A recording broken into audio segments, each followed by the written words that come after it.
మానవుని బుద్ధి వలన, మానవుడి మోటివేషన్ వలన, మానవుడి ఆలోచన విధానం వలన సంఘము జీవం కలిగి కట్టబడుతుందా? సంఘం కట్టబడాలంటే అపోస్తుల ప్రవక్తల బోధ కావాలి, పునాది బోధ కావాలి. సంఘం కట్టబడ్డానికి ఆత్మదేవునితో నడిపింపు కావాలి.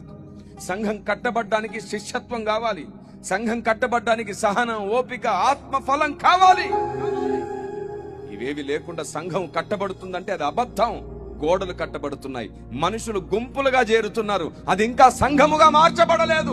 నువ్వు జీవం కలిగిన సంఘం అవ్వాలంటే అపోస్తుల ప్రవక్తలు వేసిన పునాది కావాలి, పరిశుద్ధాత్మ దేవుని సహవాసం కావాలి, ఆత్మఫలం ఫలించడం కావాలి.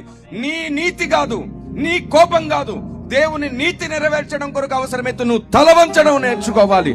దేవుని చిత్తం భూమి మీద జరగడం కొరకు నువ్వు విరిగి నలగడానికి ఇష్టపడాలి. యుగములలో, తరములలో మరుగు చేయబడి ఉన్న దేవుని జ్ఞానం కావాలి. పైనుండి వచ్చు దేవుని జ్ఞానం, పైనుండి వచ్చు దేవుని జ్ఞానం కావాలి. అప్పుడు జీవం కలిగిన సంఘం కట్టబడుతుంది.